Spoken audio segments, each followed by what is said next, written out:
Doctor Khaqan Najeeb ہمارے ساتھ تھے. تو آپ کو اندازہ ہو گیا کہ ویسے بھی آج لیبر ڈے ہے تو مسائل بھی کیا ہے ایک ایسے شخص کے جو روزانہ روزگار کے لیے اپنے گھر سے نکلتا ہے, اس کو پیٹرول اتنا مہنگا پڑ رہا ہے, باقی اخراجات وہ کیسے پورا کریں. یونیورسٹی گوئنگ اسٹوڈنٹس جو کہ اپنی یونیورسٹی کی فیس کیسے پوری کر رہے ہیں, وہ فری لانس کر رہے ہیں, وہ کوئی سائیڈ ہسل کر رہے ہیں, کوئی اسٹارٹ اپ شروع کیا ہوا ہے, اس سے اپنی یونیورسٹی کی فیس نکال رہے ہیں. اب وہ بچے جب یونیورسٹی جا رہے ہیں, ایک یونیورسٹی روڈ آپ سوچیں کسی نے سوجانی سے یونیورسٹی روڈ آنا ہے, یا کسی نے اگر فار انسٹنس جو ناز آباد سے بھی جانا ہے, 500 600 جو خواتین ٹریولرز ہیں, جو بچیاں ہیں ہماری, وہ بائک پہ تو نہیں بیٹھ سکتی نا, وہ تو ان کو کار والی کیب سروسز چاہیے. تو یہ بات کہاں پر جا رہی ہے, 1000-1500 آرام سے لگ رہا ہے بچوں کو. چاہے آپ اسے کیب سروس کہیں, چاہے آپ اسے رکشہ کہیں, اگر آپ فیئر کی بات کریں تو وہ ایک ہی جیسے فیئر, رکشے والے زیادہ چارج کر رہے ہیں, وہ زیادہ چارج کر رہے ہیں, انہیں پتا ہے کہ مجبوری ہے اور جانا ہے کسٹمر نے. تو یہ تمام تو صورتحال ہے. چلیں جناب ذرا آگے بڑھتے ہیں, یہ باتیں تو آپ سے ہوتی ہی رہیں گی. حکومت پنجاب نے اساتذہ کے لیے یعنی ٹیچرز کے لیے سفری سہولیات بہتر بنانے اور اخراجات کم کرنے کے لیے ای بائک اسکیم متعارف کرا دی ہے, جس کے تحت اب ٹیچرز کو بلا سود جو انسٹالمنٹ ہے اس پر الیکٹرک بائکس فراہم کی جائیں گی. ایک بائک کی قیمت تقریباً 2 لاکھ سے 2.5 لاکھ روپے ہوگی, جس میں سے 30 سے 40% سبسڈی حکومت برداشت کرے گی, جبکہ باقی رقم اساتذہ 2 سے 3 سال میں ماہانہ جو اقساط ہوں گی, جو کہ آسان اقساط ہوں گی, یعنی تقریباً 3600 روپے سے 4200 روپے میں ادا کریں گے. ویری نائس, مطلب 3600 to 4200 یہ ماہانہ قسط ہوگی. درخواستیں جلد پنجاب ٹیچرز فاؤنڈیشن کی ویب سائٹ کے ذریعے وصول کی جائیں گی, جس کے لیے شناختی card, service certificate, driving licence اور پاسپورٹ سائز تصویر درکار ہوگی. That's it. Very good initiative. اور پھر دین اگین وہی بات ہے کہ ہمیں اب یہ سمجھ آ رہی ہے کہ ہم نے کیسے ای وی ٹیکنالوجی کے اوپر شفٹ کرنا ہے, اور اس کے اندر حکومت جو ہے وہ معاون ثابت ہو رہی ہے. Good initiative. چلیں باقی صوبوں میں بھی دیکھتے ہیں ایسے کیا انیشیٹو لیے جاتے ہیں. یہاں پر بریک لیتے ہیں اور اس بریک کے بعد واپس آتے ہیں.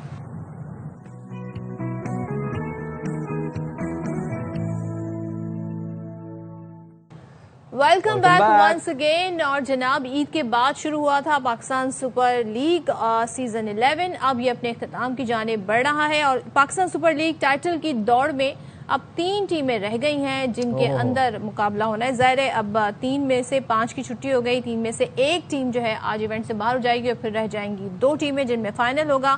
اور دیکھنا ہوگا کہ پی ایس ایل کے فائنل میں پشاور زلمی کا سامنا کون سی ٹیم کرے گی. اس کا فیصلہ آج شام ہونے جا رہا ہے قذافی اسٹیڈیم میں. دوسرے ایلیمنیٹر میں حیدرآباد کنگز مین اور اسلام آباد یونائٹڈ کی قسمت ایک دوسرے سے ٹکرائیں گے. اچھا جی, پہلا ایونٹ کھیلنے والی حیدرآباد نے ایونٹ میں سب سے زیادہ حیران کر دینے والی پرفارمنس دکھائی ہے, جبکہ اپنے پہلے 4 میچز میں شکست کے بعد ایک شاندار کم بیک کیا, اور آج فائنل کے لیے قسمت آزمائی کرے گی. اسلام آباد اور حیدرآباد کے پاس آج آخری آپشن ہے, اور کسی قسم کی غلطی کرنے والی ٹیم کا سفر تمام ہو جائے گا.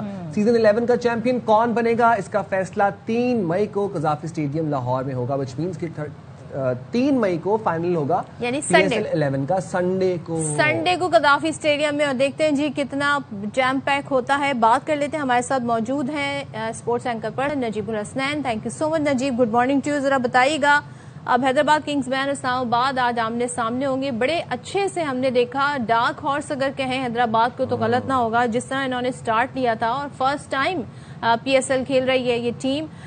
لیکن جس طریقے سے لاسٹ میچز میں انہوں نے پرفارمنس دی ہے تو سب کو حیران کر دیا ہے. تو آج کے میچ میں اگر میں یہ پوچھوں کس ٹیم کا پلڑا بھاری ہے تو کیا کہیے گا؟ سب سے پہلے تو آپ لوگ دونوں کو السلام علیکم اور بہت بہت گڈ مارننگ. سب سے پہلے یہ دونوں ٹیموں کا جو کمپیریزن ہے نا, یہ بڑا عجیب سا ہے. ایک تو حیدرآباد نے ہماری سب کی پریڈکشنز کو غلط ثابت کیا. ہم سب جو اس ٹیم کے بارے میں کہہ رہے تھے, تمام ایکسپرٹ یہ کہہ رہے تھے, obviously 4 میچز ہاری تھی اور فلاز بڑے ایویڈنٹ تھے, نظر آ رہا تھا غلطی کر رہے ہیں, ٹیم کمبینیشن اچھا نہیں ہے, کپتان اچھا نہیں ہے, یہ ساری چیزیں سامنے آ رہی تھی. بٹ انہوں نے پھر ہل جل کی, اپنی چیزوں کو چینج کیا. کپتان جو ہے وہ اوپنر آنا شروع ہو گئے. سائم ایوب پرفارم نہیں کر رہے تھے, دے ور ڈیپینڈنگ. obviously سائم اس پی ایس ایل کے سب سے مہنگے پاکستانی کرکٹر ہیں, تو یہ لگ رہا تھا کہ سارا فوکس ان کے اوپر تھا, سب ان کے اوپر ڈیپینڈ کر رہے تھے, اور وہ پرفارم نہیں کر پائے, اب تک نہیں کر پائے. لیکن کس کو پتا تھا کہ عثمان خان ایکسٹرا آرڈنری کر جائیں گے, ہر بار کرتے ہیں, but this time he was just unbelievable. وہ جس طرح سے انہوں نے ذمہ داری لی, اوپر جا کے لبوشین اچھا کھیلنے لگے, چیزیں جو ہے وہ صحیح جگہ پہ صحیح وقت پر پلیس ہونے لگی, اور یہ کرتے کرتے وہ اب یہ ایلیمینیٹر 2 کھیل رہے ہیں. they are just one shot away from the big game, the final.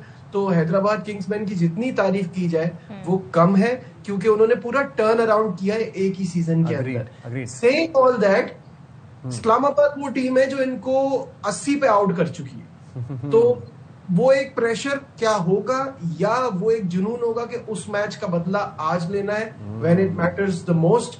تو یہ دیکھنے والا مقابلہ ہوگا. اگر دونوں ٹیموں کی بات کی جائے, ظاہر ہے یہ حیدرآباد کا پہلا پی ایس ایل ہے, اور اسلام آباد is one of the most successful teams of the league. 3 title جیت چکی ہے. اس طرح کے بڑے گیم جیتنے کی ان کو زیادہ عادت ہے. تو پھر اسلام آباد کی بیٹنگ لائن کی بھی تھوڑی نظر ڈالے تھے نجیب بھائی. شاداب خان, مارک چیپمین, ڈیون کانوے, سمیر منہاس. اسلام آباد کی بیٹنگ لائن کافی مضبوط ہے.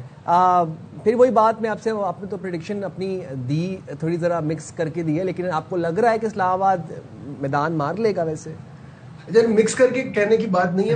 میں I am rooting for Hyderabad Kingsmen, کیونکہ شروع میں جب میں نے یہ بات کہی تھی کہ کچھ فنڈامنٹل چیزیں غلط دکھ رہی ہے اس ٹیم کے ساتھ, اور اس نے ایونٹ میں ہی ٹرن اراؤنڈ کیا, تو میری پریڈکشن اور میری ساری بیسٹ وشز حیدرآباد کے ساتھ ہے, بیکاز انہوں نے بہت اچھی کرکٹ کھیلی ہے, پورا چینج کیا ہے. اور جہاں تک آپ نے اسلام آباد کی بیٹنگ کی بات کی, they depend a lot on Mark Chapman. اس کو کس طرح سے یوز کرتے ہیں وہ دیکھنا ہوگا. Shadab is always a superstar. پچھلے میچ میں ان کی بالنگ اچھی نہیں ہو پائی تھی. آئی تھنک وہ اس کو امپروو کریں گے, وہ اس کو بہتر کرنے کی کوشش کریں گے. And the superstar of their team is Sameer Minhas. میں آج بتا رہا ہوں, یہ پاکستان کا آگے کا, اگر اس نے اسی طرح سے کرکٹ کھیلی, اسی طرح سے گیم پہ فوکس رکھا, تو سمیر مناس وہ نام ہے جو ایک ہاؤس ہولڈ نیم بنے گا, اور پاکستان ٹیم میں بھی آ کے سپر اسٹار بنے گا انشاءاللہ. تو مجھے مطلب ان کے پاس ہے وہ سارے لوازمات جو یہ اس طرح کا گیم جیت سکتے ہیں. اور اگر سلیکشن صحیح سلیکشن ہوتی رہی تو یقیناً یہ جو نام آپ لے رہے ہیں یہ یقیناً ہمیں کھیلتے ہوئے بھی آگے نظر آئیں گے. آپ نے خود ذکر کیا عثمان خان کی فارم کا, تو ساتھ میں اگر ہم ماں صداقت کی بھی فارم جوڑ لیں اور یہ کمبینیشن کی اگر بات کریں, تو یہ جو اسلام آباد کے بولرز ہیں ذرا ان کی طرف بھی آتے ہیں, یہ دونوں کتنا پریشان کر سکتے ہیں؟ دیکھیں, ماں صداقت نے پچھلے گیم میں جیسا کھیلا نا, ویسا وہ پوری لیگ میں ایسا نہیں کھیل پائے. بٹس اینڈ پیسز میں سٹارٹس آ رہے تھے, لیکن پچھلا گیم انہوں نے بڑا زبردست کھیلا. تو that is an additional confidence on ہم کہ وہ آگے لے کے جائے. بٹ یہ جو عثمان خان کا رن ہے نا, یہ بڑا زبردست ہے. ان کی سینچری پی ایس ایل کی اس سیزن کی بیسٹ سینچری کنسیڈر کی جا رہی ہے, کیونکہ 4 وکٹیں اوپر گری ہوئی تھی اور پھر آ کے انہوں نے وہ سینچری ماری تھی. پچھلے گیم میں انہوں نے ایک کوئک فائری 50 بنائی ایک اتنے امپورٹنٹ میچ میں. تو مجھے ایسا لگتا ہے کہ ان کا زیادہ رول رہے گا, اور تھوڑا آگے پیچھے اور بھی ان کے آس پاس ایسے پلیئرز ہیں حیدرآباد کے پاس جو ایک بڑا سکور پٹ اپ بھی کر سکتے ہیں اور اچھے رن چیز پر بھی جا سکتے ہیں. تو ان کی ٹیم مجھے کافی بیلنس لگ رہی ہے. جہاں تک اسلام آباد کی بات ہے تو وہ زیادہ ڈیپینڈ کریں گے شاداب کے اوپر کہ شاداب کس طرح سے بال کراتے ہیں. ان کا بال صحیح پڑنا, لاسٹ میچ میں ایسا فیل ہو رہا تھا کہ وہ نا تھوڑا بچ رہے ہیں جس طرح کہ وہ نہیں ہے. تو لیٹس سی کیا ہوتا ہے, but we are hoping for an exciting encounter. Lovely. Najeeb بھائی, آج کا میچ بڑا اہم میچ ہے, اور کہہ سکتے ہیں کہ سیمی فائنل کی طرح کا میچ ہے, بڑا امپورٹنٹ میچ ہے. اور ایسے اہم میچ میں جاننا میں آپ سے چاہتا ہوں کہ آپ once you won the toss, پہلے بیٹنگ کرنی چاہیے یا پھر آپ کو پہلے فیلڈ کرنا چاہیے؟ دیکھیے, وہ تو ہمیشہ ہم نے اپنے بڑوں سے بھی سنا ہے, ہمیشہ ایکسپرٹس بھی کہتے ہیں big game big match runs on the board matter کرتا ہے, کہ آپ نے رنز بنائے اور وہ کر لیا. بٹ مجھے ایسا لگتا ہے کہ یہ دونوں ٹیمیں نا سم واٹ فینسی کرتی ہیں چیز کرنا.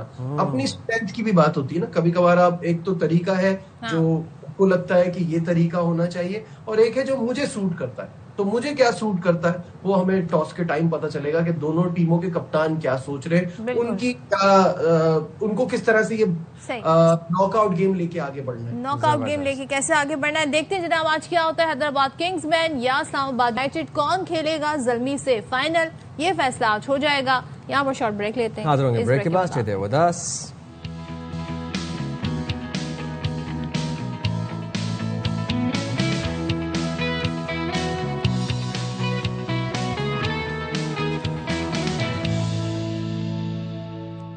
السلام علیکم, ویلکم بیک ٹو باخبر سویرا. جناب آج ہے 1 مئی, جسے دنیا بھر میں عالمی یوم مزدور کے طور پر منایا جاتا ہے. مطلب آج ہے لیبر ڈے. یہ وہ دن ہے جب دنیا بھر میں محنت کش طبقے کی جد و جہد, قربانیوں اور ان کے حقوق کو یاد کیا جاتا ہے. اس کے حوالے سے آگاہی بھی اسپریڈ کی جاتی ہے. بدقسمتی سے آج بھی بہت سے محنت کش مناسب اجرت، محفوظ کام کرنے کے ماحول اور بنیادی سہولیات سے محروم نظر آتے ہیں. اور جب یہ بات ہوتی ہے نا، ہر سال یوم مزدور منایا جاتا ہے، لیکن مزدوروں کے حقوق پر بات کی جاتی ہے، ان کی حالت ازار پہ بات کی جاتی ہے، ان کے اخراجات پہ بات کی جاتی ہے، ان کی تنخواہوں میں مناسب اضافے کی بات کی جاتی ہے، لیکن اس پر عمل درآمد ہوتا ہوا ہم کم ہی دیکھتے ہیں. اور جو ڈیلی ویجرز ہیں ان کے ساتھ جو ان کے حالات اس وقت چل رہے ہیں، خاص طور پہ مہنگائی کے اس دور میں، ٹھنڈے کمروں میں بیٹھ کے یہ سیمینارز منعقد ہوں گے آج کے دن. کہیں آپ دیکھیں گے کوئی واک بھی ہو جائے گی، کہیں پر کوئی اسپیچ بھی بہت اچھی سی ہو جائے گی. یس، لیکن اور چھٹی بھی وہی لوگ کر رہے ہوں گے آج کے دن بھی جن کو کہتے ہیں نا اپنے ٹھنڈے کمروں میں بیٹھ کے کام کرنے کی عادت ہے.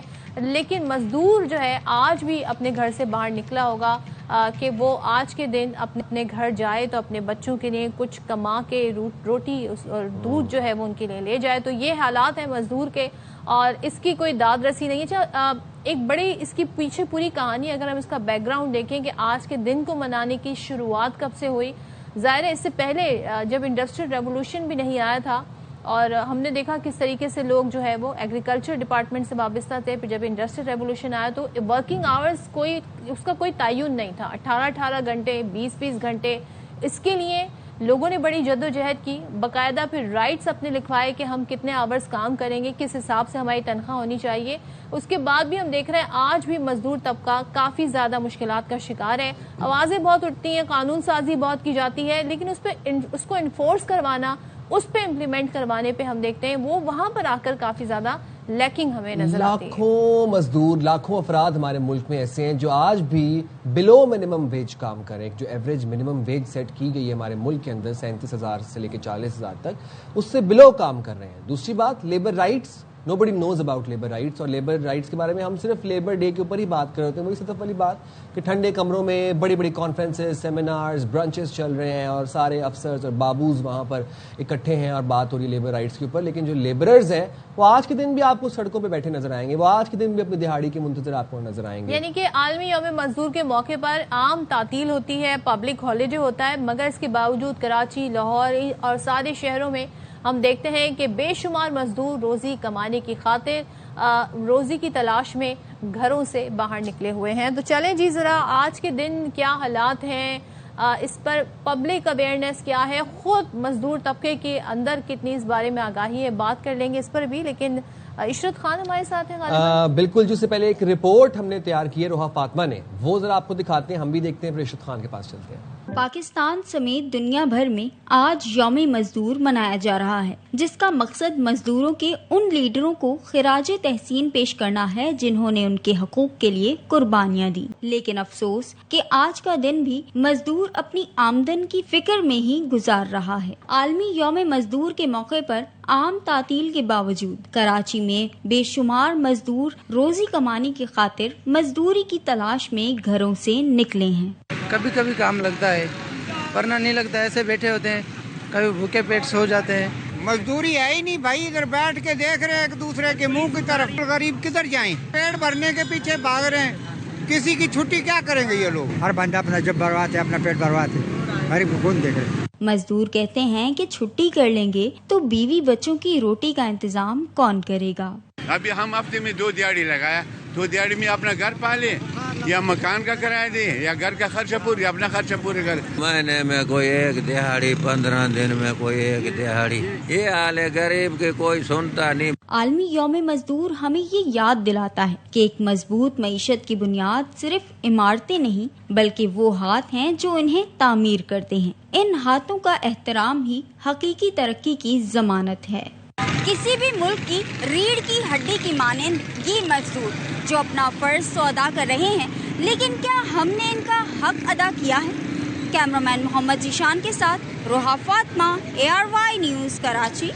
سیڈلی اینڈ ویری انفارچونیٹلی ہم نے تو حق ادا نہیں کیا. آج بھی مزدور بیٹھے ہیں اپنی دہاڑی، اپنی آمدنی کے انتظار میں، سارا دن اسی ٹینشن میں نکال دیں گے. کیونکہ دیکھیں مزدوروں کا تو ڈیلی کا سسٹم ہے نا، وہ اگر آج کے دن چھٹی کر لیں گے تو وہ گھر کیسے چلائیں گے؟ رات کو تو چولہا نہیں جلے گا گھر کا. اور پھر دوبارہ وہی بات کہ مزدور ابھی یہی کہہ رہے تھے واکس پاپس میں کہ گھر کا چولہا جلائیں, گھر کا کرایہ دیں, گھر میں راشن ڈلوائیں, بچوں کی فیس دیں, کیا کریں؟ ظاہر ہے جتنی مہنگائی ہے اس میں اخراجات ایک عام ایک سیلریڈ کلاس کے لیے کتنا مشکل ہے, تو آپ سوچیں ڈیلی ویجرز کے لیے کتنا مشکل ہوگا, جن کو یہ نہیں معلوم ہوتا کہ وہ گھر لوٹیں گے تو انہوں نے اس دن کتنا کمایا ہوگا. اور پھر ہم دیکھتے ہیں ان لوگوں سے زیادہ بارگیننگ ہوتی ہے, اور ان لوگوں سے زیادہ پیسے کم کرانے کے لیے ہمیں لوگ جو ہے کافی زیادہ حجت کرتے ہوئے نظر آتے ہیں. عشرت خان ہماری نمائندہ ساتھ ہیں, ذرا ان سے جان لیتے ہیں کہ آج کے دن مزدور طبقہ بالخصوص کیا کر رہا ہے, کتنی اس کو اویئرنیس ہے اپنے حقوق کے بارے میں, اور کیا ان کے مسائل ہیں جس کے بارے میں وہ اظہار خیال کر رہا ہے. کچھ جھلک ہم نے آپ کو دکھائی. عشرت کیا بتائیے گا؟ تو آپ نے روحا کے پیکج میں پوری دکھا دی.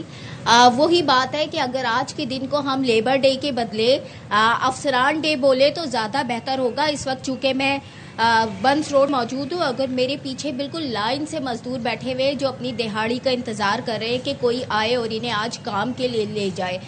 1886 سے یہ دن منانا کہ ان کی جدوجہد شروع ہوئی تھی مزدوروں کی, جبکہ 1889 سے اس دن کو حیثیت مل گئی تھی کہ 1 مئی کو پوری دنیا میں مزدور ڈے منایا جائے گا. وہ 1800 سے لے کر آج 2026 تک مزدور اپنے دن کو نہیں مناتا بلکہ اپنے دن پر بھی کام کرتا ہوا نظر آتا ہے. بہت سارے لوگوں کو تو اپنے دن کے بارے میں معلوم ہی نہیں ہے. یہ صرف ایک بنس روڈ کے اس روڈ کی کہانی ہے.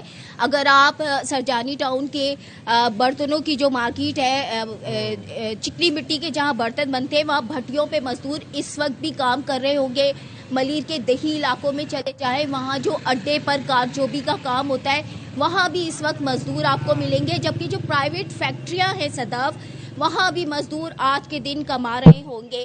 یہاں بہت سارے مزدوروں سے میری بات ہوئی ہے, ان کا یہی کہنا ہے کہ اگر آج کے دن ہم کمائیں گے نہیں تو ہم گھر کیا لے کے جائیں گے, چونکہ یہ ڈیلی ویجز کے ہیں اور انہوں نے آج کے دن کمانا ہے. جیسے کہتے ہیں نا, کراچی والے تو روز کماتے ہیں, روز کھاتے ہیں, روز کنواں کھودتے ہیں اور روز اس کا پانی پیتے ہیں.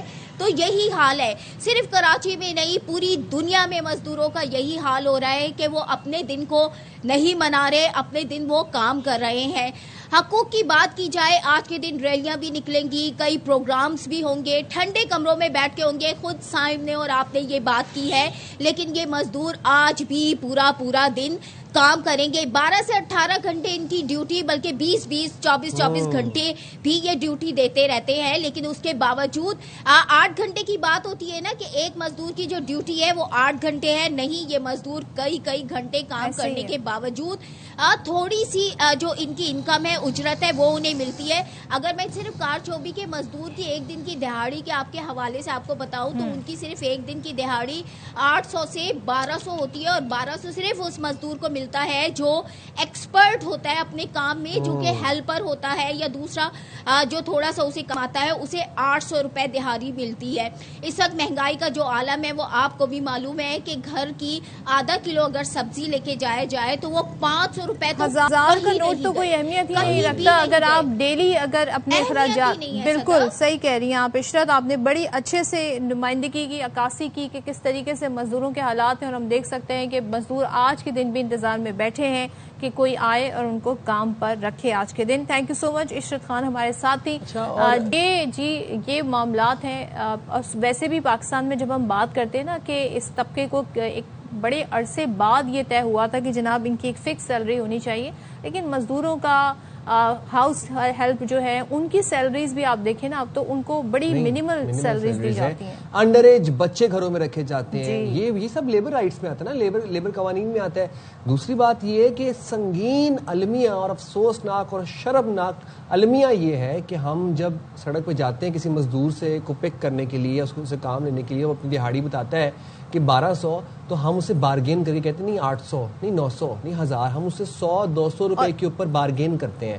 جس نے پورا دن محنت کرنی ہے, پسینے میں شرابور ہوتے ہیں, اچھا اس کے بعد پھر اس کو 2 گھنٹے ایکسٹرا بھی کام کرواتے ہیں اپنے گھر میں لے جا کے, اور ٹائم پہ اس کو اجرت بھی اس کی نہیں دیتے ہیں. تو یہ بھی بڑا المیہ ہے. بہرحال اس پہ بات ہم مزید بھی کرتے رہیں گے. موونگ فارورڈ ذرا آگے بڑھتے ہیں اور بات کرتے ہیں کچھ ایسے چیزوں کے حوالے سے بھی. ظاہر ہے پاکستان از ہیولی ریلائنگ آن ٹیکسز, ہماری جو معیشت ہے وہ ٹیکسز پر کافی زیادہ چلتی ہے. ایسے میں ہم دیکھتے ہیں کہ کچھ جہاں پر جو لوگ ٹیکس ایویڈ کرتے ہیں, ٹیکس نہیں دیتے ہیں, تو پھر وہ بڑا مسئلہ بھی کریٹ کرتے ہیں. ملک میں غیر قانونی جو سگریٹ ہے اس کی تجارت ایک سنگین معاشی اور ایک انتظامی چیلنج بن گئی ہے, اور یہاں پر ہم دیکھ رہے ہیں کہ ایک طرف ٹیکس چوری سے قومی خزانے کو اربوں روپے کا نقصان ہو رہا ہے, تو دوسری جانب قوانین کی بھی عملداری اس پر نہیں ہو رہی ہے. FBI کی جانب سے ایک سسٹم متعارف کرایا گیا جسے کہتے ہیں ٹریک اینڈ ٹریس سسٹم. وہ اس صورتحال پر قابو پانے کی کوشش تو کر رہا ہے, لیکن جو حالیہ کچھ رپورٹس آئی ہیں وہ یہ بتاتی ہیں کہ مارکیٹ میں سینکڑوں غیر قانونی سگریٹ برانڈز اب بھی کھلے عام فروخت ہو رہی ہیں. ایسا نہیں ہے کہ اس پہ کریک ڈاؤن نہیں ہوا ہو, لیکن وہ کھلے عام مل رہی ہیں, دن دہاڑے مل رہی ہیں, اور سب کو پتا ہوتا ہے کہ وہ کہاں پر مل رہی ہیں. بالکل. اچھا, اور اس پر گفتگو کے لیے پھر ہمارے ساتھ موجود ہے ریسرچ اینڈ انسائٹ اسپیشلسٹ اور executive director IPOR Tariq Junaid صاحب. بہت شکریہ طارق صاحب, آپ نے پروگرام کے لیے وقت نکالا. جب ہم ٹریک اینڈ ٹریس سسٹم کی بات کرتے ہیں, یہ کیا ہے ٹریک اینڈ ٹریس سسٹم, یہ کس طرح سے کام کرتا ہے, اس کے کیا مقاصد تھے؟ تھینک یو ویری مچ صدف صاحب, آپ نے مجھے پروگرام پہ ٹائم دیا. یہ جو ٹریک اینڈ ٹریس سسٹم ہے یہ 2022 میں جو ہے نا انٹروڈیوس کرایا تھا گورنمنٹ نے, کہ اور یہ صرف سگریٹ انڈسٹری پہ نہیں تھا, یہ سیمنٹ پہ اور شوگر اور دیگر انڈسٹریز پہ بھی تھا. تو ایک سٹیمپ تھا جس کے اوپر ایک QR کوڈ ہوتا ہے, تو یہ انہوں نے مینڈیٹری کیا تھا تاکہ ٹیکس ایویژن کو روکا جا سکے. تو اس کے اوپر جب سگریٹیں جو اب مارکیٹ میں آ رہی ہیں, آپ اگر جو اسموکرز حضرات ان کو پتا ہوگا کہ اس کے اوپر ایک سٹیمپ لگی ہوتی ہے جس سے یہ پتہ لگتا ہے کہ یہ سگریٹ لیگل ہے. تو یہ انٹروڈیوس کرایا تھا 2022 میں. اچھا طارق صاحب, ایک چیز میں آپ سے جاننا چاہوں گا کہ کراچی میں, لاہور میں تو پھر ہمیں اس طرح کے سگریٹس نظر آتے تھے, ڈبیاں ہوتی تھیں جن پہ QR نصب ہوتا تھا.